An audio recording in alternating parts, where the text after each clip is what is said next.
organisasi Siddiqiyah wilayah Tanggamus. Pertama-tama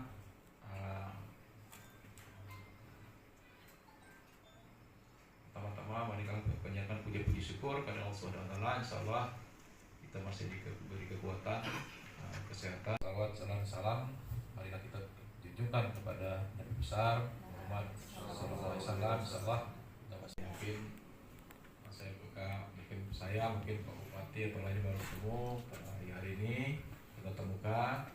Kami berharap bahwa audiensi kita, diskusi kita pada pagi hari ini mudah-mudahan insyaallah menjadi Allah SWT dan bisa secara kolaborasi kita bisa bersama-sama untuk lebih meningkatkan khususnya pembangunan Kabupaten Tanggamus untuk lebih optimal dalam koridor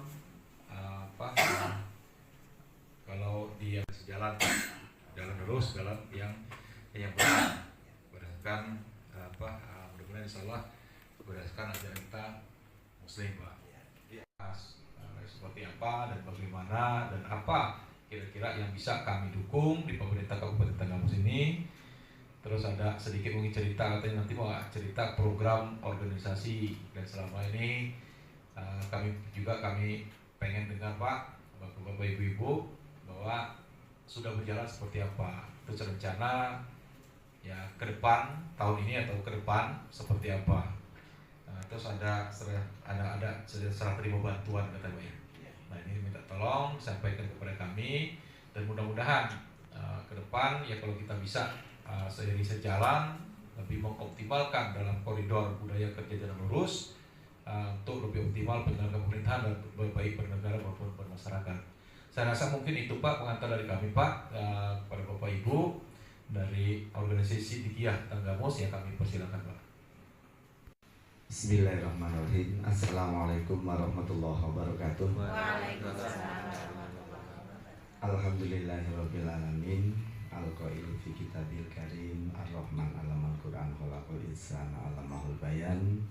Asyamsu wal qamaru bi husban wan najmu wasyajaru yasjudan. Wa qala rabbi sholli sadri wa yassir li wahlul 'uqdatam min lisani yafqahu qawli. Amal Pemda Kabupaten Tanggamus yang kami hormati Bapak-bapak, Ibu-ibu dari organisasi Siddiqiyah yang saya hormati. Sebelumnya mari kita bersyukur pada Allah dan bersolawat kepada junjungan Nabi kita Muhammad SAW. Sebagai Ketua PCTA Indonesia atau Persaudaraan Cinta Tanah Air Indonesia yang dijiwai manunggalnya keimanan dan kemanusiaan. Di samping saya di sini adalah Bapak Trismairi. Beliau mengemban Yayasan Pendidikan Siddiqiyah, disingkat YPS. Kemudian sebelahnya lagi Siswanto, yaitu menjabat sebagai Ketua Dewan Pimpinan Daerah Organisasi Siddiqiyah Kabupaten Tanggamus. Sebelahnya lagi yaitu Suhadi Prayitno, beliau sebagai Sekretaris DPD Orsid Tanggamus. Sebelahnya lagi Ibu Indah Mulyana, beliau sebagai Bendahara Persaudaraan Cinta Tanah Air Indonesia. Kemudian yang sebelahnya yaitu Siti Mulyaningsih sama Indah Maisuri. Mereka berdua itu adalah JKP atau Jam'iyah Kausaran Putri Siddiqiyah Hajarullah. Nah, kemudian yang paling ujung itu adalah Ibu Samsiah. Dia sebagai mengemban Dilal Berkat Rahmat Allah yang Maha Kuasa. Nanti akan saya jelaskan atau disingkat Dibra. Sebelum melanjut bahwa kami, satu lagi itu yang operatornya adalah OPSID Pemuda Siddiqiyah. Mahmud Fajar Siddiq merangkap sebagai operator organisasi. Tidak ada satupun yang menyimpang dari dukungan jalan lurus. Artinya seperti itu, ini istri dari Pak Fikri, Bu Indah, istrinya beliau. Jadi artinya bisa jadi saksi bahwa saya adalah jubir waktu kampanye waktu itu. Tertera dalam kitab Tamirul Qulub dan di Al-Berjanji, kitab Al-Berjanji, wa awalu ala tariqatihi sidikiyah, Aksobandiyah, Qadiriyah, Iftisaniyah, Satoriyah, Sadiliyah, dan lain sebagainya. Ada 44 toreko Bapak. Ada 44 toreko yang berdiri di 12 negara seluruh dunia. Rumah yang sudah kami berikan, sudah kami santunkan, ini yang ada di Purwodadi, Desa Kampung Tempel Purwodadi. Ini salah satu beda rumahnya. Kami sudah menyantuni 10 unit rumah di Kabupaten Tangamus. Dari mana dana? Dana dari warga Sidikiyah dan simpatisan yang kami himpun dari pemuda Sidikiyah yang memberikan santunan untuk kaum du'afa. Rumah yang kita santuni itu adalah ya sama saja kaum du'afa. Didik oleh kiai kami tidak boleh ngemis. Nah, adapun dari pihak pemerintah mau enggak, tapi apa yang kami sumbangkan untuk daerah itu motonya seperti itu, motonya. Bapak-bapak dan ibu-ibu sekalian, di samping itu yang pertama adalah bakti kepada Allah. Itu yang pertama. Ini syarat masuk Thariqah Sidikiyah. Yang kedua, bakti kepada Rasulullah. Yang ketiga, bakti kepada kedua orang ibu bapak. Yang keempat adalah sanggup bakti kepada sesama manusia. Kemudian yang kelima, sanggup bakti kepada negara Republik Indonesia. Jadi kalau ada yang menyimpang, misalnya dia bikin huru-hara, demo dan lain sebagainya, syaratnya yang pertama adalah bakti kepada Allah. Itu yang pertama. Ini syarat masuk Thariqah Sidikiyah. Yang kedua, bakti kepada Rasulullah. Yang ketiga, bakti kepada kedua orang ibu bapak. Yang keempat adalah sanggup bakti kepada sesama manusia. Kemudian yang kelima, sanggup bakti kepada negara Republik Indonesia. Jadi kalau ada yang menyimpang, misalnya dia bikin huru-hara, demo dan lain sebagainya, laporkan saja kepada. Artinya dari legalitas kami sudah ada tertera di Mabes Polri juga sudah ada, kemudian di Kementerian Dalam Negeri sudah kami sampaikan juga, artinya SK-nya juga, surat keputusannya juga sudah ada. Kemudian yang di Kabupaten Tangamus sudah kami sampaikan di Kesbang Polri. Ya. Demikian, lebih kurangnya mohon maaf. Billahi taufiq wal hidayah. Wassalamualaikum warahmatullahi wabarakatuh. Mungkin tadi yang disampaikan tadi lumayan banyak Pak tadi. Bahwa ini turunan dari persaudaraan cinta tanah air Indonesia Pak ya. Iya, Bapak. Jadi ada organisasi Sidikiyah Tangamus ya. Nah, terus program-program kalau tadi khususnya untuk legalitas Pak ya, kalau kita mencermati bahwa legal aspeknya sudah cukup lumayan Pak ya. Cuma nanti coba minta tolong koordinasi lagi Pak untuk dengan bagian Kesbangpol Pak, Kesbangpol bagaimana hubungan dengan Kemenkumhamnya Pak. Oh iya. Iya, itu Pak ya, nanti Pak ya. Nah, jadi lebih diperkuat lah. Nah, untuk program organisasi tadi apa yang kami cermati bahwa tadi ada yang satu itu didapat pembiayaannya dari dana warga anggota Pak ya, anggota secara ikhlas Pak ya. Nah ini karena kalau kita mencermati satu rumah itu agak lumayan biayanya.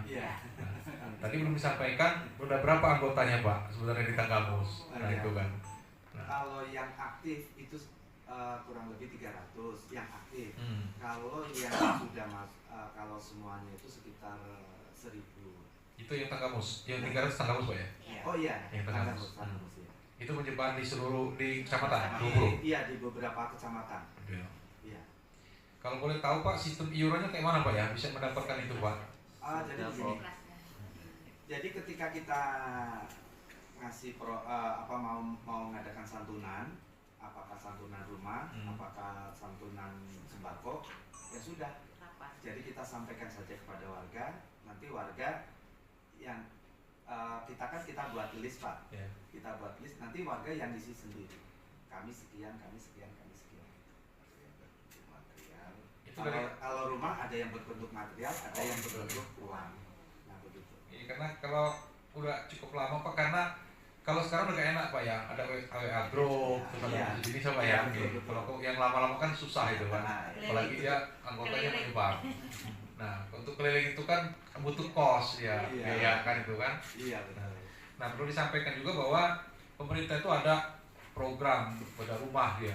Ada bedah rumah baik dari pemerintah pusat, provinsi dan kabupaten kamu sendiri. Jadi tiap tahun itu ada Pak bergulir untuk masyarakat yang membutuhkan. Cuman salah satu syarat ya untuk bisa mendapatkan itu bahwa legal. Nanti program rumah subur itu di saat membutuhkan kayu kita sudah ada stoknya dari mana. Oke Pak. Iya. Terus kalau perluasan tanaman untuk ketahanan pangan gimana Pak? Kalau itu sifat masih provinsi ya. Jadi itu ada di Terbanggi Besar, itu milik Pak Haji Mawardi Adirano. Di laporan disampaikan apa yang diskusi kita tadi, cuman terakhir ada satu catatan bahwa di organisasi Dikia ini mengharapkan yang terakhirnya bahwa di tanggal 20 Agustus bisa secara bersama, khususnya Pak Bupati bisa memberikan penyerahan mungkin 1 unit rumah Pak ya, yang itu Pak ya, itu di Disting Permai dekat SD 2 Disting Permai Pak. Sebelahnya ini.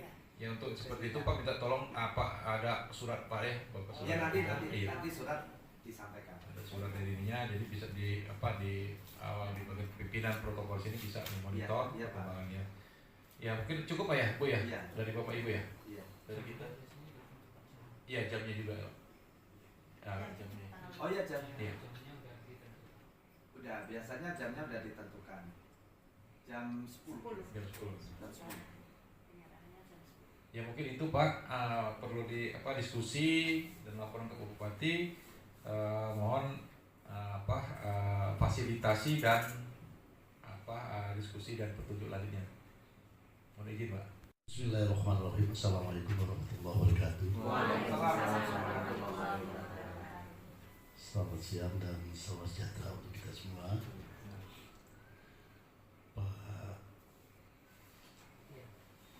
Pak Alfian ya, Pak Alfian, Pak Siswanto, Pak Rahmat Sutomo, dan Pak Suhadi Tretno, Bu Samsia, Bu Siti Menangisi,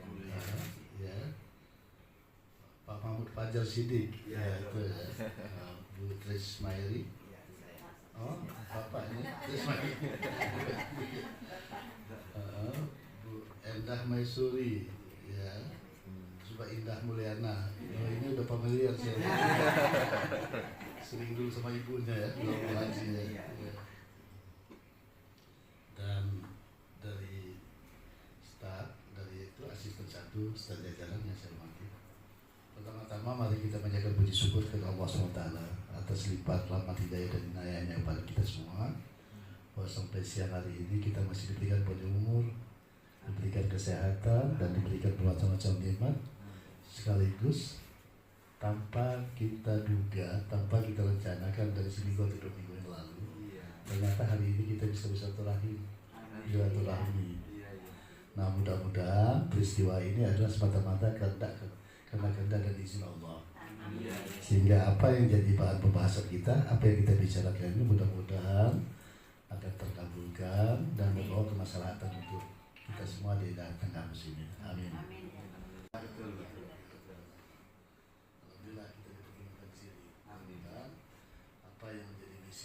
Siddiqiyah dan misi cita-cita daripada kami sebagai penyelenggara, sebagai bupati dan juga itu sama.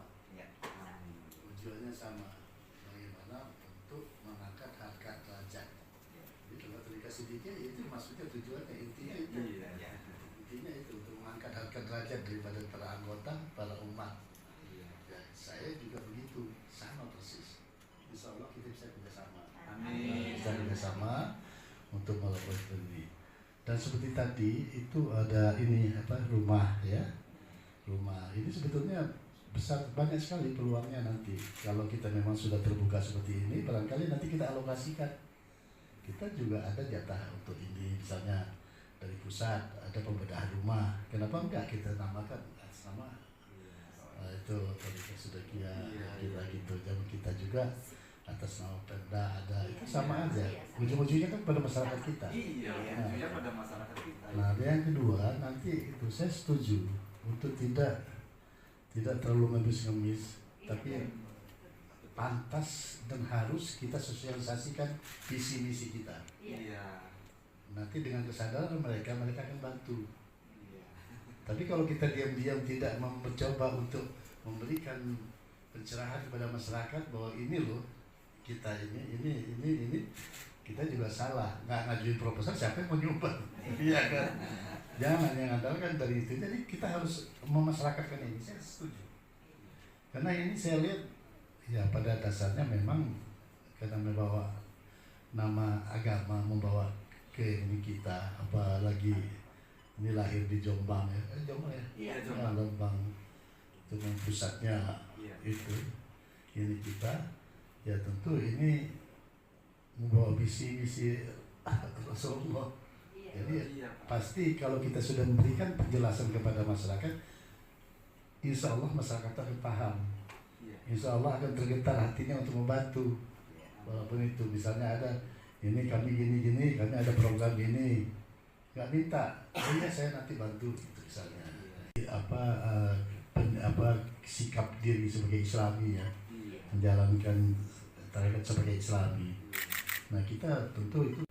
Jadi saya setuju. Nanti kita insya Allah nanti kita akan lanjutkan apa ke masalah apa itu tinggal bilang aja nanti sama Kesbang ini. Kesbangpol.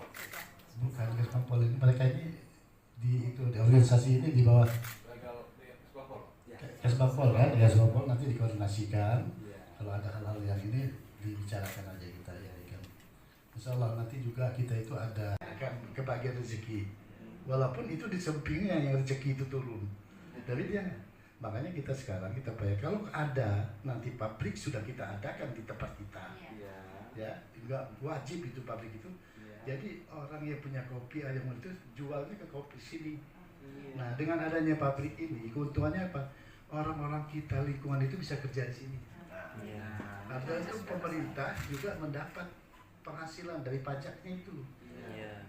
Udah kecuali itu tetangga tadi yang tadi miskin nggak kebagian karena dia nggak punya kebun kopi juga kebagian namanya dari CSR Corporate Social Responsibility itu undang-undang dari pabrik itu bisa ditarik pajaknya dan ditarik itu 2% atau 100 sampai 2% untuk kepentingan sosial masyarakat sekitar itu. Jadi dapat merasakan semua kan? Nah, pembangunan potensi wisata. Wisata pantai kita ada 202 kilo pantai, ada lumba-lumba, ada ikan itu sudah itu di sini ada gunung, ada air terjun, ada air panas, ada itu semua. Tapi kita harus upayakan. Itu insya Allah nanti wisata, nanti ibu bisa ada kegiatan semua. Kenapa Bu? Coba saya mau tanya, selama ini 15 tahun 20 tahun ini susah nggak hidup kita di tengah musim? Nah itu susah. Iya. Mau berkembang susah. Yang susah-susah yang senang. Karena memang di tengah musim ini mayoritas petani. 70-80% petani. Makanya waktu zaman Pak Harto, petani itu dibantu alat pertanian, dibantu bibit, dibantu pupuk. Ingat nggak? Ingat. Udah tuh tenaga ahli lulusan dari luar negeri, terus dari Gajah Mada, dari IPB turunkan ke lapangan. Orang kurang banyak karena orang Lampung sama orang Sunda di sini sedikit waktu itu. Supaya kita perkembangan kita cepat kaya, tengah musim cepat, Lampung Selatan ini cepat berkembang dapat itu produksi yang banyak itu hasil pertanian, jadilah orang Jawa. Jadi orang Jawa itu bukan dibuang, memang mau bantu mau ngangkat ini, mau ngangkat ini kekayaan di sini supaya tergali potensi. Nah buktikan waktu itu zaman Pak Harto, ada nggak orang yang nganggur, orang tukang itu bawa bawa kopi yang jadi manol istilahnya, manol yang pakai sepeda pakai kuda, itu bisa nyekolahkan anaknya.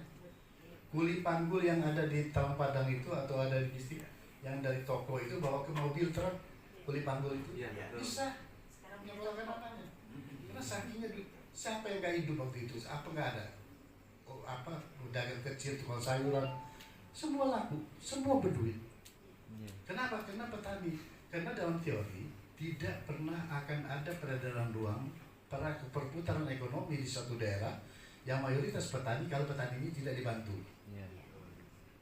Makanya kemarin karena petani 15 tahun 20 tahun tidak dibantu oleh pemerintah, pemerintah tidak perhatikan, petani pun jadi pupuk susah, ya kan? Jadi pupuk susah, ya miskin semua. Petani begitu petani miskin kasih kepada kita. Dan kita beri kesehatan. Ini buat berdoa kita semua sama sehat ya. Kan? Insya Allah saya di sini sangat welcome lah kalau masalah ini. Nanti kalau ada apa-apa kita koordinasi. Nah, ke depan itu tadi saya bilang kemungkinan bisa hidup itu ya itu dari CSA dari kalau di sini semua pabrik udah kita wajibkan termasuk kelapa yang kita jual bulan-bulan kemana-mana. Saya masih suruh pelajari di sana. Dijadiin apa sama dia orang, di mana pabriknya? Kita bikin pabrik di sini. Karena kita kelapa kita banyak. Iya, banyak banget. Kenapa enggak? Coklat, kopi sudah pasti, padi nanti, Pak. Petani itu bisa 1 tahun bisa 3 kali panen. Dia karena dia tidak ada itu kalau dia mempakai waktu. Kalau selama ini begitu panen kan ngejemur padi ditunggu aja kan. Takut ini hujan nanti rugi. Kopi panen di apa kalau istilah orang Lampung dilocok dulu itu dipecahin, itu ini kan tunggu nggak bisa kemana-mana nunggu itu kan. Nah kadang-kadang itu hujan kena ini. Nah kalau nanti yang pabrik kopi yang saya maksud nanti pabrik kopi yang ada di Tenggamus ini orang begitu panen itu langsung tengkulak langsung masuk ke pabrik, nggak perlu jemur-jemur, nggak perlu di ini. Itu lebih bagus karena opennya udah sawah itu padi nanti pabriknya juga pabrik modern pabrik itu sekarang di Brazil sedang dipelajari. Nah itu nanti begitu dia masuk ke itu dia petani panen itu langsung masuk ke pabrik nggak perlu dijemur, opennya di situ. Harganya petani karena memang ini stabil di sini ini nggak dimain-mainin pasti stabil. Ada ketentuannya. Nah kopi juga gitu. Nanti sampai panen itu Pak yang kalau kemarin itu kan kalau zaman dulu kan kita pakai kebo ya kayak itu ya untuk apa namanya baca ya kayak kebo. Udah itu nanti bayar Pak. Karena niat kita sama-sama untuk mengangkat harkat daripada anak cucu kita, saudara kita, keturunan kita yang ada di sini. Saya setuju sekali kita akan apa yang bisa saya bantu akan saya bantu pasti. Sepanjang itu masih ini ya. Saya kira itu yang harus sampaikan. Mohon maaf barangkali ada hal yang kurang berkenan atau enggak ini, tapi kalau masih ada kurang yang apa yang bertanya, tanya aja sama saya kapan aja. Saya datang di rumah diurus sama Bu. Bisa ya. Oke, terima kasih. Wassalamualaikum warahmatullahi wabarakatuh. Terima kasih. Tambahan dari Bapak ya silakan Pak. Ada tambahan sedikit. Baik Bapak. Ketua PCTA Pak ya. Iya. Alfian Pak ya semua jajaran. Mungkin bisa saya sebut satu-satu Pak. Ya, kayaknya diskusi kita ini cukup Pak ya, cukup panjang Pak ya. Nanti ke depan sambil kita koordinasi di luar resmi ini bisa kita koordinasi untuk lebih meningkatkan sinergi dan apa lebih mengoptimalkan program ke depan biar sama-sama ini Pak ya. Mudah-mudahan niat baik kita sama-sama untuk khususnya untuk kesejahteraan masyarakat yang lebih optimal, lebih mengangkat derajat masyarakat Tenggamus, terutama masyarakat yang di bawah garis kemiskinan bisa secara bertahap bisa terlaksana gitu Pak. Mungkin Pak Bupati cukup Pak ya. Kita pertemuan audiensi kita pada pagi hari ini. Insyaallah kita masih terus diberi kekuatan dan kesehatan. Akhir kata mungkin saya akhiri bila taufiq wal hidayah. Assalamualaikum warahmatullahi wabarakatuh.